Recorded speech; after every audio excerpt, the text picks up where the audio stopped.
Hello friends, welcome to Ali science. आज हम solve करने वाले हैं जो नीट का एग्जाम हुआ है 12 सितंबर 2021 में। उसके जो बोटनी के क्वेश्चन है वो इस वीडियो में सोल्व करेंगे और जो जूलॉजी क्वेश्चन है उसको हम दूसरे वीडियो में सोल्व करेंगे। पहला क्वेश्चन है हमारे पास, समीकरण जीपीपी माइनस आर बराबर होता है एनपीपी। इसमें आर किसे निरूपित करता है, यानी आर का अर्थ क्या है। तो यहाँ पर देखिए, जीपीपी किसे कहते हैं पहले वो जान ले। जीपीपी का मतलब होता है gross primary primary productivity productivity. ठीक है, यानी हम बोल देते हैं इसको शकल प्राथमिक उत्पादकता। ठीक है, प्राथमिक उत्पादकता।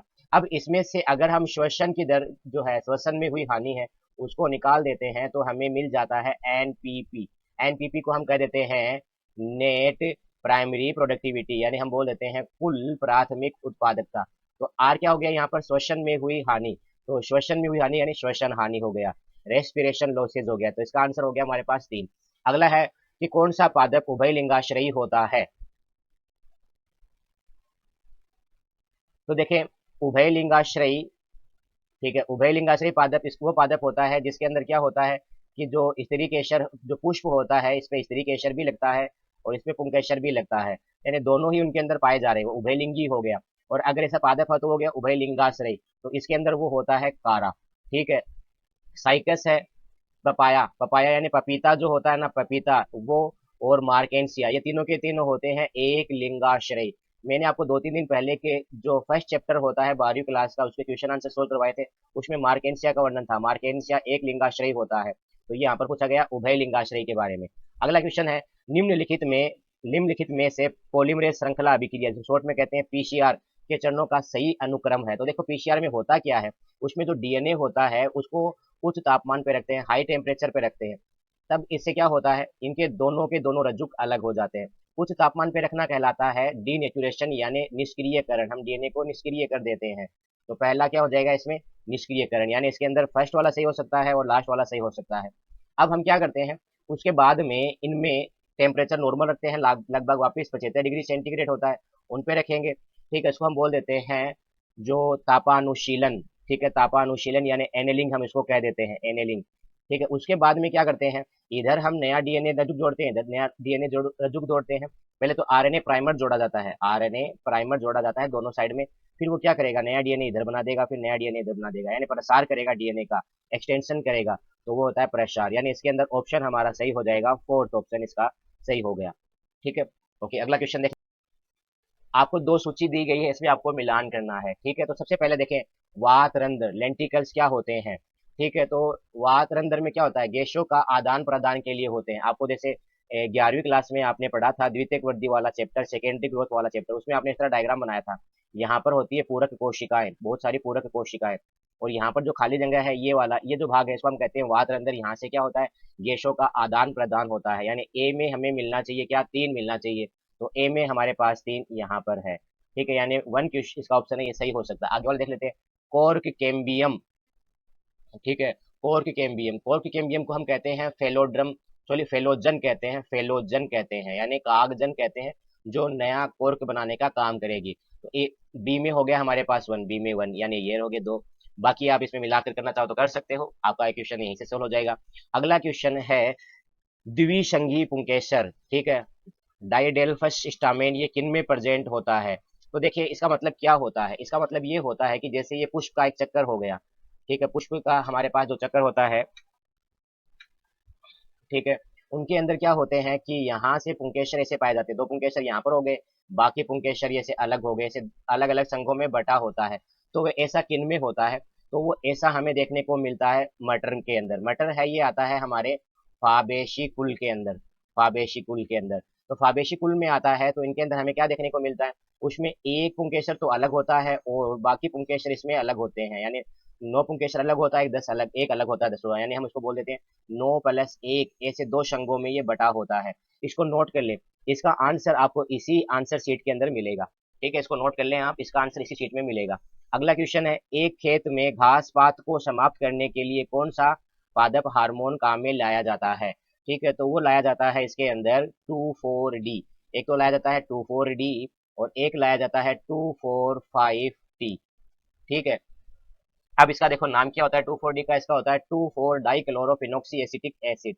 2,4 डाइक्लोरोफिनॉक्सी एसिटिक एसिड, इसका नाम हो जाएगा 2,4,5 ट्राइक्लोरोफिनॉक्सी एसिटिक एसिड, और ये हमारे पास है सेकंड। और हाँ, यहाँ से एक क्वेश्चन मुझे याद आया, ये ऐसा का ऐसा पूरा का पूरा क्वेश्चन है ना, आपको इतना एनसीईआरटी में हूबहू नहीं मिलेगा। ये राजस्थान बोर्ड वाली जो बुक है आरबीएससी की, जो पुरानी बुक होती थी, आई मीन अभी तो एनसीईआरटी वाली बुक चल गई है, पुरानी बुक्स है, उसके अंदर पादप हार्मोन वाला चैप्टर, उसमें हूबहू लाइन ऐसी कैसी दी गई है। तो आप उन बुक को भी कम नहीं समझे, आप उनको भी एक बार स्टडी कर ले, यानी एक बार रीडिंग मान ले बुक की। अगला, जेल पर रखे इथिडियम ब्रोमाइड से अभिरंजित डीएनए रज्जुकों को जब यूवी किरणों से अंतर्गत देखा जाता है तब वो कैसे दिखाई देते हैं। ये क्वेश्चन आपके इलेक्ट्रोफोरेसिस से लिया है। इलेक्ट्रोफोरेसिस में क्या होता है कि जब डीएनए के खंड है वो ऐसे अलग अलग व्यवस्थित हो जाते हैं, ठीक है। तो ये जो है एगारो जेल पे होते हैं, तो जेल के ऊपर होते हैं, तो जेल भी व्हाइट कलर का होता है, डीएनए भी व्हाइट कलर का होता है, तो हमें दिखाई नहीं देते। इसलिए हम यहाँ पर एक डाई डालते हैं, एक अभिरंजक डालते हैं जो कलरफुल कर देता है इसको, और उस डाई का नाम होता है इथिडियम ब्रोमाइड नाम की डाई डालते हैं, इथिडियम ब्रोमाइड।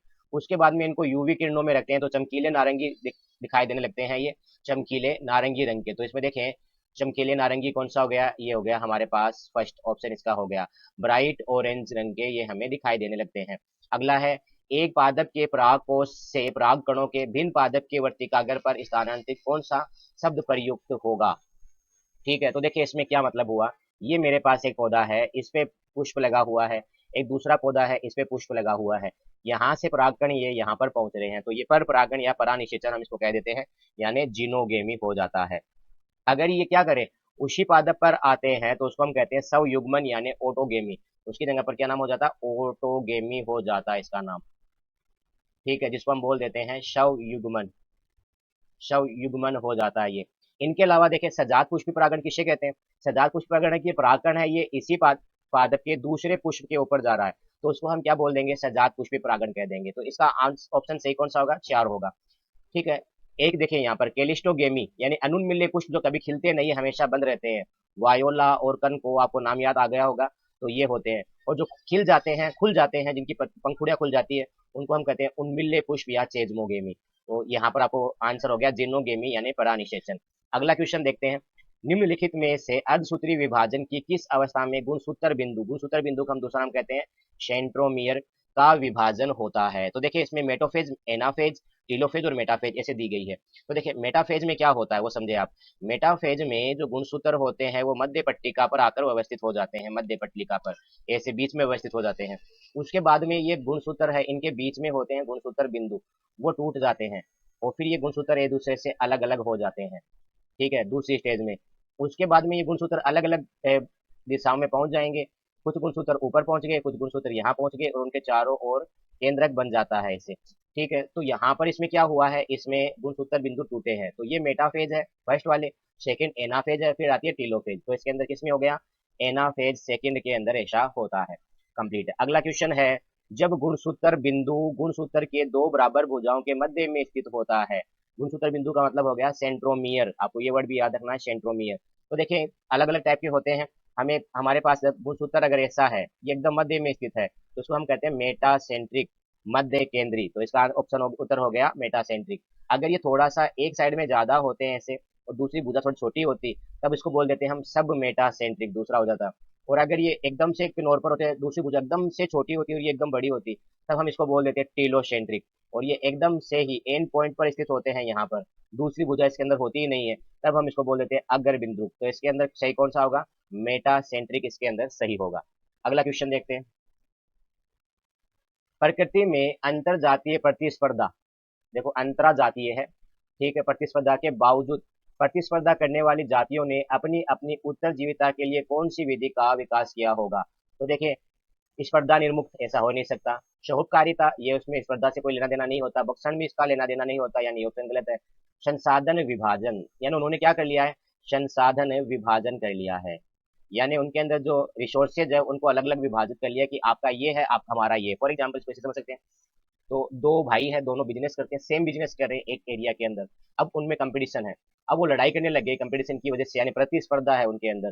तो उन्होंने फिर क्या कर दिया, इस एरिया के अंदर, जैसे मान लो इस एरिया के अंदर है, दो भाई बिजनेस कर रहे हैं, तो उन्होंने कह दिया कि ये जो एरिया है इस साइड का आप संभालोगे, इस साइड का बिजनेस मैं संभालूंगा। अब उनमें प्रतिस्पर्धा तो है लेकिन लड़ाई ज्यादा नहीं होगी। तो इसको हम क्या कर दिए, विभाजन कर दिया उनको हमने। तो वैसे ही यहाँ पर संसाधन जो होते हैं ना, खाना पीना है, आवास है, उन सभी को विभाजन कर दिया जाता है। ठीक है, अगला क्वेश्चन बहुत ही ईजी है। जनकों द्वारा युग्मकों के उत्पादन, युग्मकों के निर्माण यानी F1 व F2 पादपों को निम्नलिखित में से किस चित्र द्वारा समझाया जा सकता है। जैसे आपने पढ़ा होगा, हम जब वो लिखते हैं मेंडल वाला प्रयोग करते हैं तो उसमें ऐसे बॉक्स बनाते हैं, capital R capital R capital Y वाला। ऐसा जो बॉक्स बनाते हैं ना, उसको हम क्या कहते हैं, उसका नाम होता है पुन्नेट स्क्वायर, पुन्नेट वर्ग कहते हैं। अगला क्वेश्चन, प्रकाश कालिता के दौरान पादपों में प्रकाश के अवगम का स्थान होता है। तो आपको पता है प्रकाश हमेशा ज्यादा जो पड़ता है ना, वो पत्तियों पर इस तरह सीधा पड़ता है। तो इनका स्थान कौन सा होता है, पत्तियां होती है, लीफ होती है। अगला क्वेश्चन, रोग को ठीकर नहीं है, सॉरी, ठीक करनी है ये। ठीक करने के लिए जीन परिवर्धन करते हुए एक जीन को लक्ष्य से किया जाता है, तब यह प्रक्रिया कहलाती है। अब देखो इसमें क्या होता है, जो होता है ना, किसी के अंदर कोई डिजीज हो जाती है, अगर वो जीन है उसके अंदर कमी की वजह से हो रही है, तो अब क्या कर दिया जाता है, इसमें बाहर से कोई दूसरी जीन इंसर्ट करवा देते हैं इस जगह पर। ठीक है, तो ये प्रक्रिया कहलाती है जीन थेरेपी, जीन चिकित्सा। तो इसका उत्तर हो गया ये। जैसे आपने पढ़ा है ना, स्किड रोग जो होता है, ठीक है, उसके अंदर, स्किड रोग के अंदर जीन चिकित्सा जो होती है, जीन थेरेपी से ही इलाज किया जाता है। अगला क्वेश्चन देखते हैं, निम्नलिखित में से कौन सा कथन गलत है। गलत कथन चुनना है। सूक्ष्म काय पादपों और जंतुओं में पाई जाती है। सही है, माइक्रोबॉडीज है, पाई जाती है, लेकिन ज्यादा जो होती है ना वो पादपों में होती है, लेकिन ये कथन सही है। अगर आपको सूक्ष्म काय का नहीं पता, इसको स्टार मार्क लगा देते हैं अगर आपको नहीं पता है तो। अगला क्वेश्चन देखते हैं। ठीक है, द पेरी न्यूक्लियर स्पेस, परिकेंद्र की अवकाश। परिकेंद्र की अवकाश का मतलब ये केंद्रक है हमारे पास। ठीक है, इस केंद्र के चारों ओर का ये जो खाली जगह होती है ना, इसका नाम होता है केंद्र के अंदर उपस्थित पदार्थों और कोशिका द्रव्य में उपस्थित पदार्थों के बीच अवरोध का काम करता है। सही है, ये क्या करता है, यहाँ पर जो माइटोकॉन्ड्रिया है, हरित लवक है, अंतःपरद्रव्य जालिका है, गोल्जी काय है, उनको हरित लवक के अंदर जो डीएनए है, आरएनए है और जो गुणसूत्र है, उनसे पृथक करने का काम कर रहा है ये। सही है, यानी ये कथन सही है, सेकंड वाला। ठीक है, पहले वाला भी सही था लेकिन आपको नहीं पता तो मैंने इसको स्टार मार्क लगा दिया था कि आपको पता चल जाए क्वेश्चन कैसे सोल्व करते हैं। अगला क्वेश्चन है, केंद्रक छिद्र। अब केंद्रक छिद्र क्या होते हैं, केंद्र के ऊपर इस तरह छिद्र होते हैं, न्यूक्लियर पोर इसको हम कहते हैं जगह जगह पर। ठीक है, इससे क्या होता है, इसके अंदर जो आरएनए बनता है ना, जो बाहर आ सकता है, कोई एंजाइम है ये अंदर जा सकते हैं, तो बाहर आना और अंदर जाने की प्रक्रिया यहाँ से होती है। तो यहाँ पर क्या है, केंद्रक छिद्र केंद्रक और कोशिका द्रव्य के बीच दोनों दिशाओं में प्रोटीन और आरएनए अणुओं के लिए एक पथ की भांति कार्य करता है। देखो देखो मैं बता दिया था, आरएनए बाहर जा सकता है, प्रोटीन है वो बाहर जा सकता है, अंदर आ सकता है यहाँ से। तो इसका मतलब ये कथन सही है। अगला क्वेश्चन देखते हैं, परिपक्व चांदनी नलिका तत्वों में एक स्पष्ट केंद्रक और साधारण कोशिका द्रव्य उपांग होते हैं। तो देखिए, आपको पता है चांदनी नलिका के साथ में हम एक साथ और नाम बोलते हैं, सह कोशिका। सह कोशिका जिसको हम कैंपियन सेल कहते हैं, कंपेनियन सेल कहते हैं, सॉरी, ये नाम होता है कंपेनियन सेल। ठीक है, तो ये कोशिका जो होती है ना, इसमें केंद्रक होता है सह कोशिका में, और ये इसका जो केंद्रक है ना, ये चालनी नलिका के कार्य को नियंत्रित करेगा। इसका मतलब चालनी नलिका में केंद्रक होता ही नहीं है। तो ये कथन गलत है। तो इसमें हमें कौन सा कथन चुनना है, गलत कथन चुनना है। इसका मतलब हमारा ऑप्शन सही हो गया ये, तो चौथा ऑप्शन इसके अंदर सही है, कंप्लीट है। अगला क्वेश्चन आपको मिलान करना है। सबसे पहले सक्रिय कोशिका विभाजन की क्षमता वाली कोशिकाएं, सक्रिय कोशिका विभाजन की क्षमता वाली कोशिकाएं। तो कोशिका विभाजन क्षमता किन में होती है, विभजोतक में होती है, यानी हमारे पास एक में आना चाहिए दो, ए में आना चाहिए दो। तो देखिए इसमें देखते हैं, ए में दो इस चारों वाले में सही है, इसका मतलब ऑप्शन ये सही हो गया, लेकिन हम बाकी भी मिलाएंगे। एक उत्तक जिसमें सभी कोशिका संरचनाएं और कार्य की दृष्टि से समान होते हैं, सबके सब समान होते हैं ना, तो एक ही टाइप का उत्तक हो गया, यानी सिंपल उत्तक हम उसको कह देते हैं। अगर अलग अलग टाइप के होते हैं ना, तो उनको हम बोल देते हैं जटिल उत्तक। जैसे इसके अंदर मर्दूतक, स्थूल कोणोतक, दर्दोतक, इन सभी का मिश्रण होता है ना, तो उनको हम क्या कहते हैं, जटिल उत्तक कहते हैं। वो जाइलम और फ्लोएम होते हैं मिश्रण वाले। तो देखें, विभिन्न प्रकार की कोशिकाओं वाले उत्तक, इसका मतलब ये कौन सा हो गया, जाइलम और फ्लोएम हो गया। अगला देखते हैं, मोटी भित्ति वाली जो होते हैं ना, उनको हम कहते हैं स्क्लेरिड। ठीक है, ये जो होता है ना दर्दोतक, उसका एक प्रकार है स्क्लेरिड। अब देखो मिला लें, हमारे पास आना चाहिए ए में दो, ए में दो, ये सही हो गया। ठीक है, बी में आना चाहिए हमारे पास, बी में आना चाहिए चार, तो बी में चार, ये सही है। फिर आना चाहिए सी में एक, सी में एक, सही है। फिर आना चाहिए डी में दो, सॉरी डी में तीन, सही है। तो इसका ऑप्शन चार सही हो गया। अगला क्वेश्चन देखते हैं, क्रिस्टी। तो ऑप्शन देखो, क्रिस्टी सबसे पहले क्या होती है वो समझे। क्रिस्टी आपने पढ़ा है, माइटोकॉन्ड्रिया होती है ना, उसकी आंतरिक झिल्ली अंदर की ओर मुड़कर ऐसी संरचना बनाती है, वो कहलाती है क्रिस्टी। तो देखिए इसमें बताएं कहाँ पर है, सूत्र कणिका, यानी माइटोकॉन्ड्रिया में अंतर्वलित होना, अंदर की ओर मुड़ना, ये हो गया क्रिस्टी, कंप्लीट है। यानी ए में आना चाहिए तीन, ऑप्शन में देखें ए में 3, यानी ये ऑप्शन सही हो गया। बाकी भी मिला लेते हैं। थाइलेकोइड, थाइलेकोइड देखो क्या होता है, जो हरित लवक होता है, हरित लवक में ऐसी संरचना होती है, आपने डायग्राम बनाया होगा कभी हरित लवक का, ठीक है, इस तरह संरचनाएं होती है। तो ये जो संरचना है इसको कहते हैं हम थाइलेकोइड। तो थाइलेकोइड में हो गया, हरित लवक में होती है, तो ये रही लवक की पीठिका में चपटी थैलीनुमा थैलियां। तो बी में हो गया हमारे पास 4। उसके बाद में सेंट्रोमियर अभी पढ़ा था, गुणसूत्र का बीच में होता है, तो ये हो गया 1, यानी गुणसूत्र जो होते हैं इस तरह, गुणसूत्र ऐसे होते हैं। तो इनका ये जो भाग होता है ना, ये कहलाता है इसका प्राथमिक संकीर्णन। कुछ गुणसूत्र में एक्स्ट्रा संकीर्णन एक और होता है, इसको हम कहते हैं द्वितीयक संकीर्णन। और इसके ऊपर जो संरचना होती है ना, ये एक्स्ट्रा संकीर्णन वाली, ये वाली, इसको हम कहते हैं सैटेलाइट, ये कहलाता है सैटेलाइट गुणसूत्र। तो सी में हो गया हमारे पास 1, और फिर बच गया कौन सा, शिस्टर्नी होते हैं गोल्जी काय के अंदर। तो ये ऑप्शन हमारे पास इसके अंदर बी सही हो गया, यानी 2 नंबर का सही हो गया। अगर अगला क्वेश्चन है, पुनर्योगज डीएनए प्रौद्योगिकी के लिए शुद्धिकरण प्रक्रिया में शीतल एथेनॉल को मिलाने से यह किसे अवक्षेपित करता है। तो सबसे पहले देखें इसमें ये क्या होता है, शुद्धिकरण प्रक्रिया, यानी यहाँ पर नाम दिया गया है प्यूरिफिकेशन प्रोसेस। इसका मतलब क्या होता है, जब डीएनए को हम पृथक कर लेते हैं, पृथक करते हैं डीएनए को किसी परख नली के अंदर, तो पृथक करने पर क्या होता है, जो डीएनए हमें मिलता है, ठीक है, ये जल में घुलनशील होता है। तो जल में घुलनशील होता है, तो अगर हमारे पास जल ही रहेगा तो डीएनए दिखेगा ही नहीं। जैसे मान लो आपके पास चीनी है, चीनी को आपने डाल दिया किसके अंदर, पानी के अंदर, और अच्छी तरह मिला दिया, तो चीनी उसमें दिखाई नहीं देगी। अब चीनी को देखना तो किसमें डालना पड़ेगा आपको, तेल में डालना पड़ेगा। तो वैसे हम यहाँ पर काम में ले जाता है इथेनॉल। तो क्या देखते हैं हम इसमें, डीएनए देखते हैं। कंप्लीट है। ओके, अगला क्वेश्चन, अगला क्वेश्चन है, निम्न में द्वितीयक उपापचयक नहीं है, सेकेंडरी मेटाबोलाइट्स नहीं है। अमीनोमल नहीं होता है, ये प्राथमिक ही होता है। ग्लूकोज ये भी नहीं होता, इसका मतलब सही ऑप्शन हो गया फर्स्ट वाला। बाकी भी देख लेते हैं हम। विनब्लास्टिन, ठीक है, विनब्लास्टिन इंपॉर्टेंट वर्ड है ये, विनब्लास्टिन याद रखना है। विनब्लास्टिन जो होता है ना, ये सदाबहार जो पादप होता है, घरों में लगाते हैं, पिंक कलर का एक होता है सदाबहार, ठीक है, सदाबहार पादप, उनके अंदर होता है, और इसका इलाज किया जाता है विनक्रिस्टिन और विनब्लास्टिन, कैंसर के इलाज में काम आती है। पुकुरमिन, पुकुरमिन होता है, ये मिलता है हल्दी में, और इसकी वजह से हल्दी का पीला रंग होता है। रबर और गोंद ये भी सेकेंडरी मेटाबोलाइट्स है। मॉर्फिन और कोडीन ये दोनों एल्केलॉइड्स होते हैं, यानी नशीले पदार्थ है जिनको हम कहते हैं एल्केलॉइड, ठीक है, एल्केलॉइड। तो इसका मतलब ये तीनों के तीनों नहीं है। डीएनए और सॉरी राइब अमाइनो एसिड और ग्लूकोज इसका उत्तर हो गया। अगला क्वेश्चन, निम्नलिखित में से किस शैवाल में संचयी खाद्य के रूप में मेनिटोल पाया जाता है। आज पढ़ा होगा मेनिटोल और लेमिनोरिन। तो ये हमें देखने को मिलता है एक्टोकार्पस के अंदर देखने को मिलता है लेमिनोरिन और मेनिटोल। अगला है जेमी। जेमी क्या होता है, एक कप जैसी संरचना होती है इस तरह, जैसे ऐसे उनके ऊपर कप जैसी संरचना बनती है ऐसे, और उसमें कलिकाएं बनती है, और ये क्या करती है, प्रजनन में सहायता करती है। इसका एक डायग्राम भी आपके बुक के अंदर है, और इनको हम कहते हैं हेपेटोकोप्सिडा, हेपेटेकोप्सिडा, ये कहा जाता है इनका नाम। तो यहाँ से हेपेटो किससे कहते हैं, हेपेटो कहते हैं हम लीवर के लिए काम में लेते हैं, यकृत के लिए काम में लेते हैं। तो आपने याद सुना होगा, जैसे हेपेटाइटिस, ठीक है, हेपेटोसाइट लीवर के लिए काम में लेते हैं। तो इसका उत्तर हो गया लीवर वर्ट के अंदर ये ऐसा होता है। अगला, ओके, अगला क्वेश्चन है हमारे पास, निम्नलिखित में से कौन सा कथन सही नहीं है। देखो ये नहीं वाले क्वेश्चन है ना, ये मुझे बहुत ज्यादा कंफ्यूज करते हैं, हम इसमें ध्यान नहीं देते कि नहीं पूछा है, गलत पूछा है इसका मतलब। तो इसमें समुद्र में जीव भार का पिरामिड हमेशा सीधा होता है, तो ये सही नहीं है, इसका मतलब ऑप्शन ये सही हो जाएगा इसमें। अभी ऐसा क्यों है, देखें आपने पढ़ा है कि जो मछलियां होती है ना, छोटी छोटी मछलियां, पादप, पहले तो पादप पल्लवक होते हैं, इनकी संख्या बहुत ज्यादा होती है, ठीक है, पादप पल्लवक है, उनको खाती है छोटी मछलियां, इनकी संख्या थोड़ी कम हो गई। फिर उनको खाती है बड़ी मछलियां, उनकी कम है, फिर बड़ी मछलियां व्हेल मछली है उनकी संख्या, लेकिन सबसे बड़ा भार रहेगा ना, सबसे बड़ा भार रहेगा व्हेल मछली का। उसके बाद में छोटी मछलियों का और भी कम, फिर और भी छोटी मछलियों का और भी कम, और पादप पल्लवक का एकदम से कम। तो उल्टा बनता है, सीधा नहीं बनेगा।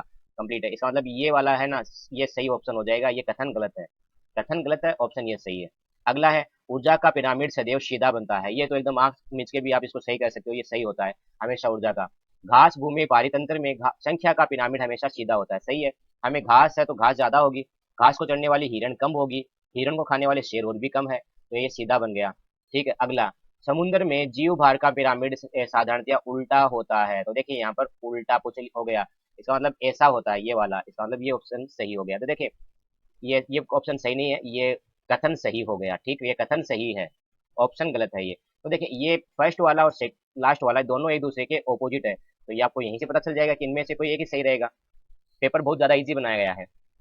ओके, अगला क्वेश्चन है, पर्यावरण में प्रत्युत्तर में पादप विभिन्न पथों का अनुसरण करते हैं, और विभिन्न प्रकार की संरचनाओं का निर्माण करते हुए विभिन्न अवस्थाओं का अनुसरण करते हैं, इस क्षमता को हम क्या कहते हैं?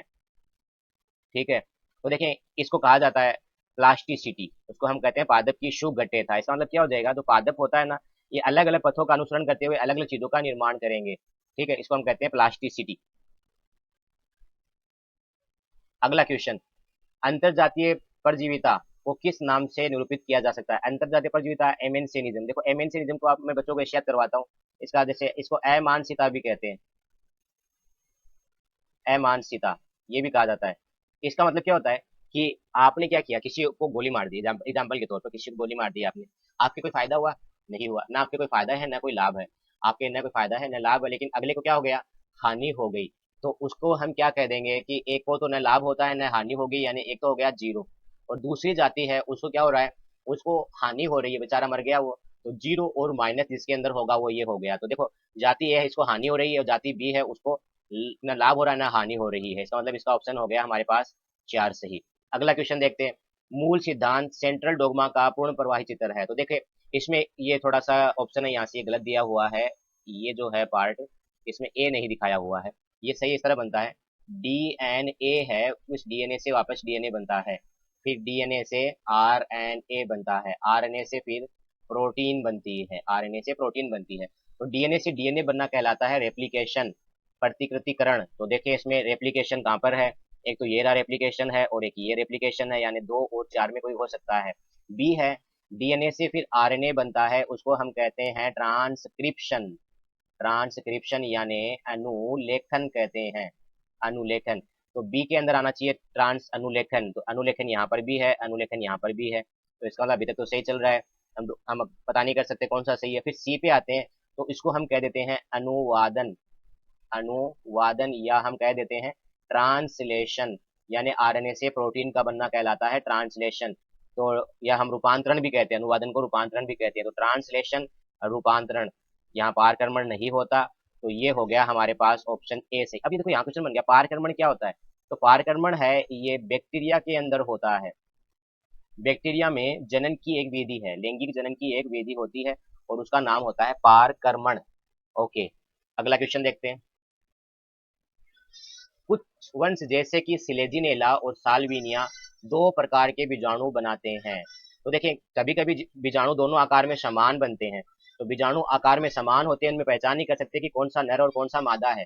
तो समान है तो हम बोल देते हैं सम, और बीजाणु तो बीजाणुता, सम बीजाणुता कहते हैं। लेकिन यहाँ पर 2 अलग अलग प्रकार के पूछे, तो अगर एक बड़ा है और एक छोटा है, जैसे हम छोटा होता है ना उसको तो कहते हैं हम नर युग्मक, और बड़ा होता है उसको कहते हैं मादा युग्मक।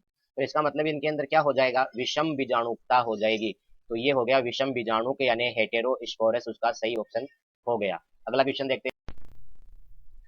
ओके, तो अगला क्वेश्चन है हमारे पास, समंजन नहीं होता, ये नाम होता है सहसंजन। ठीक है, गलत टाइप हुआ है, सहसंजन वर्ड है ये, कोहेंसन वर्ड है। तो सहसंजन देखो, सह मतलब साथ में, आपस में ही, अपने खुद के, तो खुद के चीजों के बीच में आकर्षण बल होता है ना, उसको बोलते हैं सहसंजन कहा जाता है। ठीक है, तो इसके अंदर हो गया ऑप्शन हमारे पास खुद के बीच में है। तो देखो पारस्परिक यानी खुद के बीच में, तो जल के अणुओं के बीच में पारस्परिक आकर्षण सहसंजन हो गया, कोहेंशन कह देते हैं।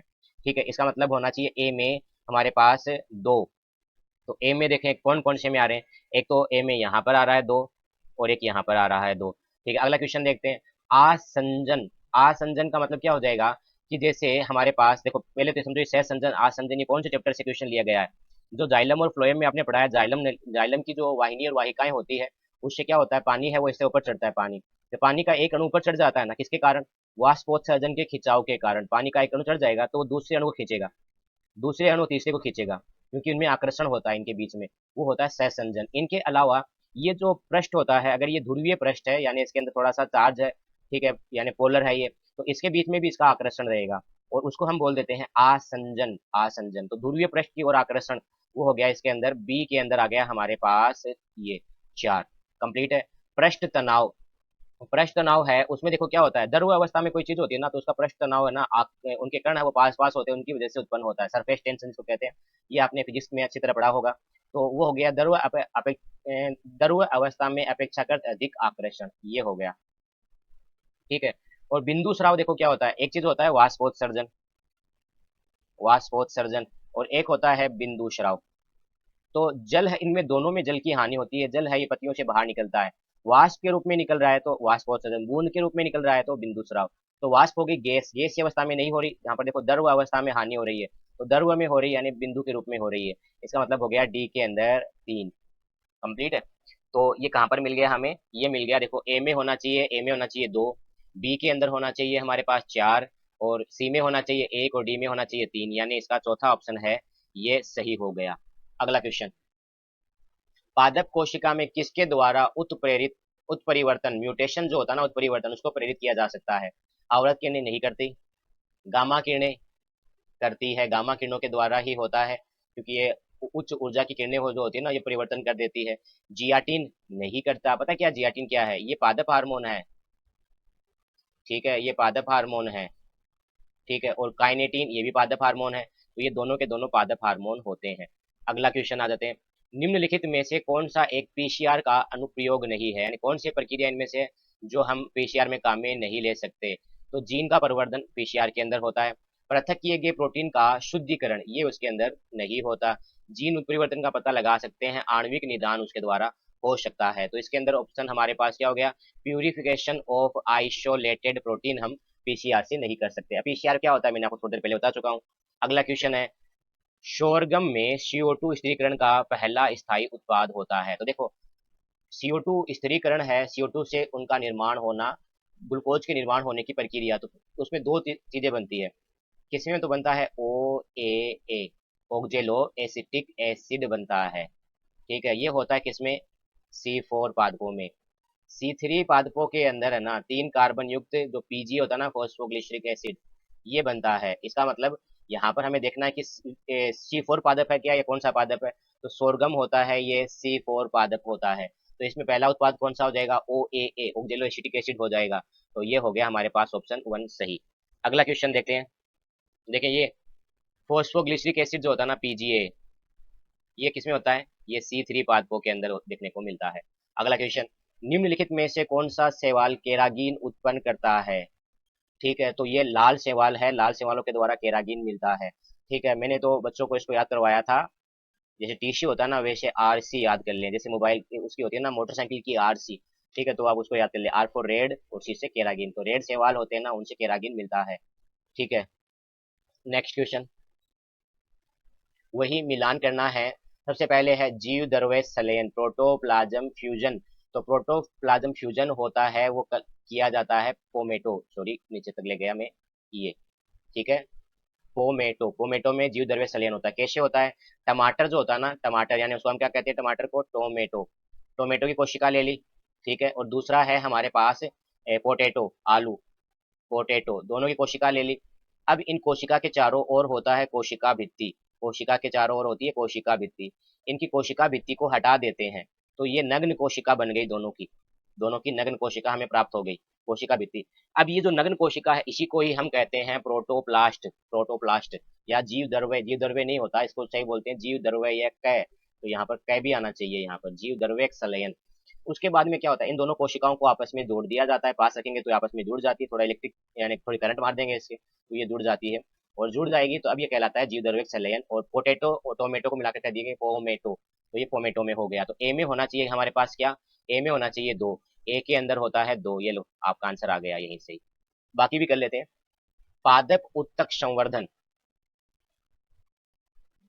ठीक है, पादप उत्तक संवर्धन के द्वारा हम क्या कर सकते हैं, पादप उत्तक संवर्धन है, ठीक है, ये उन पादपों में देखने को मिलती है जिनमें पूर्ण सतर्कता पाई जाती है। देखो इसका मतलब क्या है, जैसे ये हमारे पास एक पौधा है, टोटीपोटेंसी भी कहते हैं इसको, पूर्ण सतर्कता को, ठीक है। अब देखिए इनमें क्या होता है, इसकी कोशिका ले ली हमने, इस कोशिका को अगर हार्मोन वाले माध्यम में और पोषक माध्यम में रखते हैं, पहले तो पोषक माध्यम में रखते हैं, उसके बाद में इनको क्या करते हैं, किसी हार्मोन वाले माध्यम में रख देते हैं, हार्मोन वाले माध्यम में, तब इस पौधे इससे नया पौधा तैयार हो जाता है।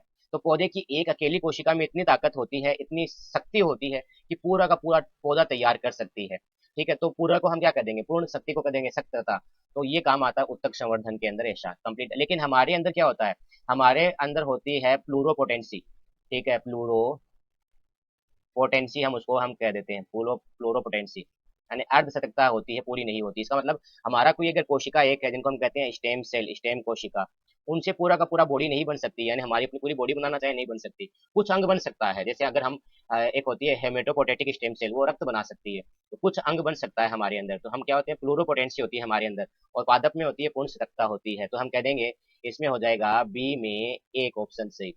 मेरिस्टेम टिश्यू टिश्यू जो होते हैं, मेरिस्टेम टिश्यू कौन से होते हैं, जो पादप होते हैं उनके जो टिप भाग पर होते हैं ना, शीर्षस्थ मेरिस्टेम कहते हैं।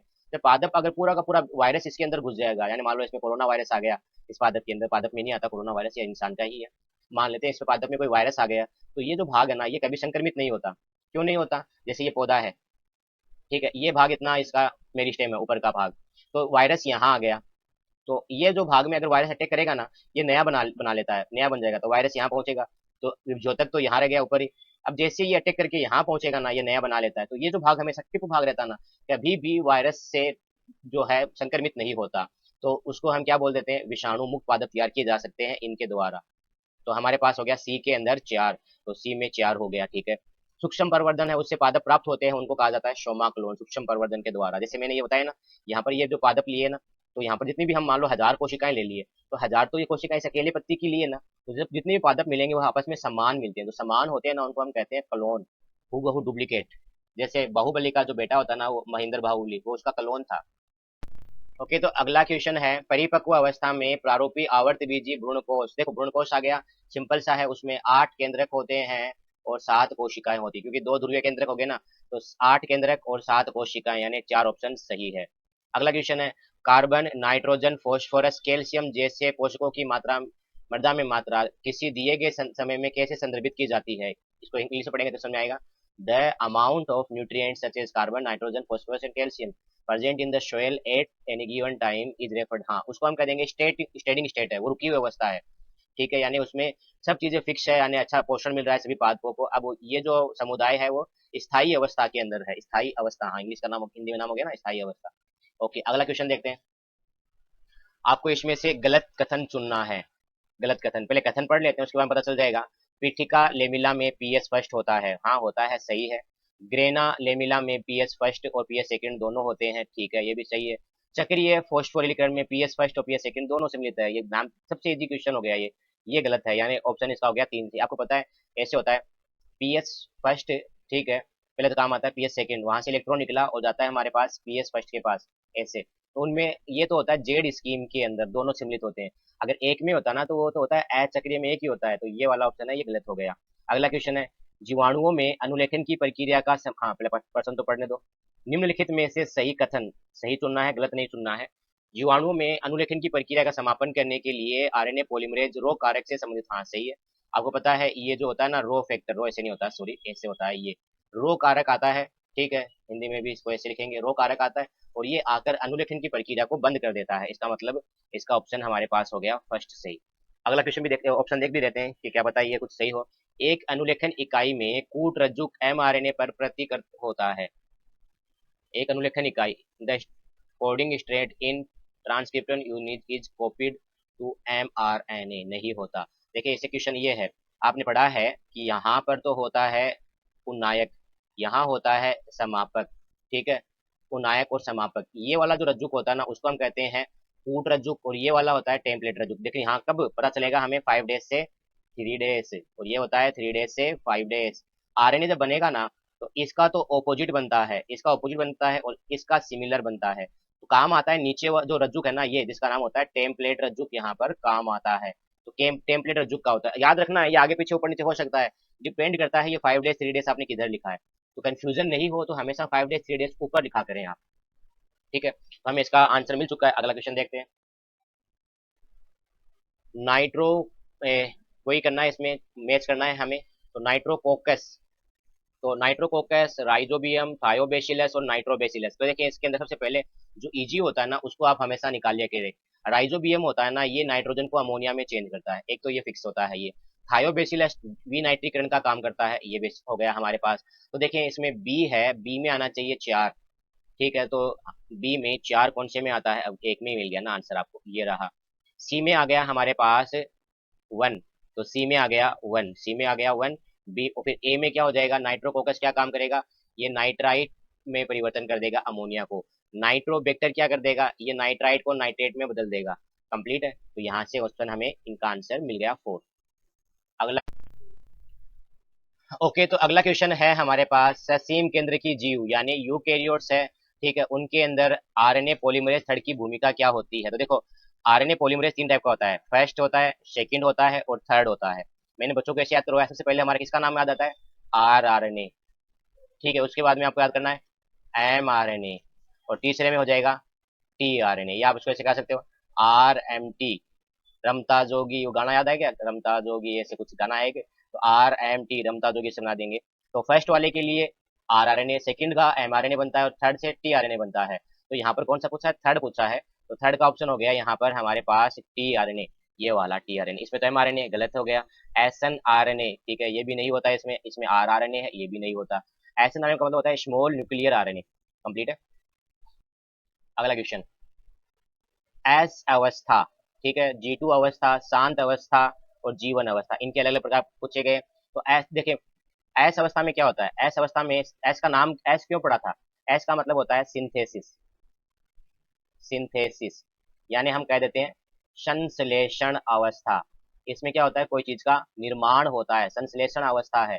तो देखिए, संश्लेषण का मतलब होता है बनना, इसमें डीएनए का संश्लेषण होता है, डीएनए बनता है, यानी डीएनए रेप्लिकेशन होता है। तो डीएनए रेप्लिकेशन ढूंढे कहाँ पर है, कहाँ पर है? एक तो ये रहा डीएनए रेप्लिकेशन। अच्छा, उसमें ये तो अंतराल पूछ लिया। अगला है डीएनए रेप्लिकेशन, ये डीएनए का प्रतिकृतिकरण, यानी ए के अंदर मिलना चाहिए हमें 4, ए में 4। तो ए में 4 ढूंढे, ए में 4 आपको यहाँ मिल रहा है, यहाँ मिल रहा है। चलो बी में आ जाते हैं। G2 अवस्था, G2 अवस्था है, ये क्या होती है? इसके दौरान क्या होता है? प्रोटीन है आदि का कुछ निर्माण होगा, ठीक है, प्रोटीन का संश्लेषण होता है जो कोशिका विभाजन में सहायता करते हैं। क्योंकि आपको पता है, एक तो होती है जीवन अवस्था, एक होती है G2 अवस्था, फिर होती है एस, सॉरी पहले एस आएगी, और उससे G2 अवस्था के बाद में आती है एम अवस्था, जीवन अवस्था, एस अवस्था, G2 अवस्था और एम अवस्था। तो देखिए, इसमें क्या होता है, इस जीवन अवस्था में जो प्रोटीन होते हैं, जो किसमें काम करते हैं? डीएनए रेप्लिकेशन में सहायता करते हैं, वो बनते हैं इसमें। उसके बाद में एस अवस्था में डीएनए रेप्लिकेशन हो जाता है। एम अवस्था में क्या होता है? कोशिका विभाजन के लिए जो प्रोटीन चाहिए होते हैं ना, उसका निर्माण होता है। और एम अवस्था में कोशिका का विभाजन होता है। अब अगर कोशिका विभाजन नहीं करे तो वो निष्क्रिय हो जाती है, वो G0 अवस्था में, शांत अवस्था में चली जाती है, G0 अवस्था में। तो अब इसमें देख लेते हैं, इसको हम शांत अवस्था कह देते हैं, G0 अवस्था को। तो G2 अवस्था में क्या होता है? प्रोटीन का संश्लेषण हो गया, ठीक है। तो यानी हमारे पास होना चाहिए बी में एक, बी में एक, यानी ये वाला ऑप्शन सही होना चाहिए। लेकिन नहीं, अभी नहीं करेंगे, पूरा देखना होता है, उसके बाद में देखेंगे जिसमें आपको थोड़ा कंफ्यूजन लगता हो। शांत अवस्था, मैंने कहा निष्क्रिय अवस्था में चले जाती हैं, G0 अवस्था कह देते हैं इसको, दूसरा नाम G0 अवस्था, निष्क्रिय अवस्था हो गई। सी में होना चाहिए हमारे पास 2, तो सी में 2, यानी 100% सही है। फिर जीवन अवस्था में क्या हो जाएगा? सूत्री विभाजन में जो डीएनए प्रतिकरण के लिए आवश्यक जो अंतरा प्रोटीन है ना, उसका निर्माण यहाँ पर होता है, ठीक है। तो ये हो गया, अंतराल है ये। तो ये हो गया हमारे पास इसके अंदर दूसरा ऑप्शन सही। अगला क्वेश्चन देखते हैं। ओके, तो अगला क्वेश्चन है, उसमें हमें करेक्ट पेयर, यहाँ पर इसका हिंदी का लिखना भूल गए, करेक्ट पेयर पूछ रहा है, सही पेयर पूछा है। तो द्विबीजपत्री पत्तियों में शहवन बंडल मोटी भित्ति वाली बड़ी कोशिकाओं से घिरे रहते हैं, उनको तो हम कहते हैं एपिडर्मिस। यहाँ पर कंजक्टिव टिश्यू नहीं होता, गलत है। अगला क्वेश्चन, मज्जा किडनी की कोशिकाएं जो कैम्बियम गल्ले के भाग में निर्माण लेती है, इंटरफेसिकुलर या अंतरापोलीय कैम्बियम कहलाती है, ये ऑप्शन इसका सही। अब देखो ये क्या है, समझो इसको, मैं यहाँ डायग्राम ड्रॉ कर देता हूँ।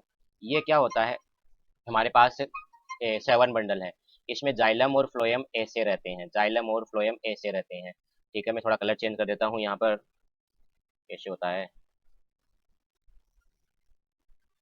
ओके। अब इनके बीच में क्या होता है, यहाँ पर एधा पाई जाती है, एधा या कैम्बियम कहते हैं उसको, कैम्बियम पाई जाती है, और इस कैम्बियम का नाम होता है पूलिय कैम्बियम, ठीक है, पूलिय कैम्बियम कहते हैं। वापस कलर चेंज कर देते हैं, हो जाएगा, ओके। अब इनके अंदर क्या होता है, यहाँ पर मज्जा किडनी की कोशिकाएं होती है ना, ये भी क्या करती है, एधा बना लेती है, यानी कैम्बियम बना लेती है, इनमें विभाजन की क्षमता दोबारा आ जाती है और एधा बना लेती है। तो ये क्या है, इनके बीच बीच में ना, सेवन पूल के बीच बीच में, तो अंतरा हो गया, पूल के बीच में तो अंतरा पूल, ये कैम्बियम इनको कहते हैं। तो ये वाला ऑप्शन इसके अंदर सही हो गया, कंप्लीट है।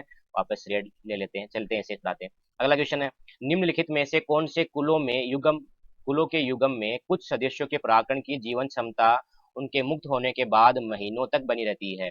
ये आपके जो 12th क्लास का चैप्टर है, थर्ड चैप्टर हमारे, सॉरी सेकंड चैप्टर जो है, पुष्प पादपों में जनन, वहां से है परागणों की जीवन क्षमता का। और ये है आपको रोजेसी और लेग्यूमिनेसी कुल के पादपों में ये हमें देखने को मिलता है, ठीक है, रोजेसी और लेग्यूमिनेसी कुल के पादपों में। ओके, अगला क्वेश्चन देखते हैं। निम्नलिखित में से कौन सा कथन सही है? सही कथन चुनना है। तो अचल युग्मकों पर दो चल युग्मकों के बीच जीव द्रव्य के संलयन को कोशिका द्रव्य संलयन कहते हैं। हाँ, ये क्वेश्चन थोड़ा गलत टाइप कर दिया गया है। यहाँ पर आएगा टू मोटाइल और नॉन मोटाइल गेमिट। ठीक है, ये ऐसे रहेगा, यानी या अचल युग्मक या दो चल युग्मक। ठीक है, इसका मतलब क्या होता है कि युग्मक जब आपस में जुड़ते हैं तो सबसे पहले उनका जीव द्रव्य आपस में जुड़ेगा। जीव द्रव्य को हम कहते हैं प्लाज्मा। ठीक है, और जुड़ने को हम कहते हैं गेमी। ये मैंने कल ही इसका वीडियो फंजाई वाले के अंदर जो था ना, फंजाई जगत के, उसके अंदर डाला है, प्लाज्मोगेमी कह देते हैं। तो ये क्वेश्चन इसका सही है, प्लाज्मोगेमी हम उसको कहते हैं। दो जीवित दो जीव जीवित पादपों पर निर्भर करते हैं, उन्हें मर्तोपजीवी कहते हैं। जीवित पर नहीं निर्भर करते हैं, सड़क लिचुओं से भोजन प्राप्त करते हैं, उनको मर्तोपजीवी कहते हैं, सेप्रोफाइट कहते हैं। ये मैंने कल फंजाई वाला चैप्टर पढ़ाया था आपको। ठीक है, उसका वीडियो डाला हुआ है, उसमें आप देखें, उसमें डिटेल से बताया हुआ है इनके बारे में। तो ये गलत हो गया। कुछ जीव वायुमंडलीय नाइट्रोजन को आच्छादित कोशिका कही जाने वाली कोशिकाओं में स्थित करते हैं। शीत सेल नहीं, उनका नाम होता है हेटेरोसिस्ट कोशिका। ये मैंने आपको बैक्टीरिया वाला चैप्टर पढ़ाया था, उसमें मैंने साइनोबैक्टीरिया बताया था, उनका नाम होता है हेटेरोसिस्ट कोशिका। ठीक है, अगर वो बैक्टीरिया वाला नहीं देखा है तो वीडियो देख लें आप। अगला क्वेश्चन है, दो कोशिकाओं दो कोशिकाओं के संलयन को केंद्रक संलयन कैरियोगेमी कहते हैं। कैसे कह देंगे? देखो, कोशिकाओं का संलयन हो रहा है तो पहले प्लाज्मोगेमी होता है। कैरियोगेमी किसे कहते हैं? ये कोशिका है, ये दूसरी कोशिका थी, ये दोनों जुड़ गई है, अभी जीव द्रव्य जुड़ा है, अब इनका केंद्रक आपस में जुड़ने वाला है, केंद्रक जुड़ रहा होता है, अब ये कहलाता है कैरियोगेमी। तो ये कथन गलत है, ये कथन गलत है, और कथन इसका एक सही है। अगला क्वेश्चन। ओके, इस वीडियो में हम इतना स्टडी करेंगे, और बाकी जो क्वेश्चन अपने बच गए हैं शेष, जो बाकी क्वेश्चन है वो हम पार्ट 2 के अंदर स्टडी करेंगे। अगर आपने सब्सक्राइब नहीं किया तो सब्सक्राइब करें, और अधिक से अधिक आपको इसको शेयर करना है, क्योंकि व्यूज बहुत कम आते हैं अपने। तो प्लीज आपसे रिक्वेस्ट है, शेयर किया करें। धन्यवाद।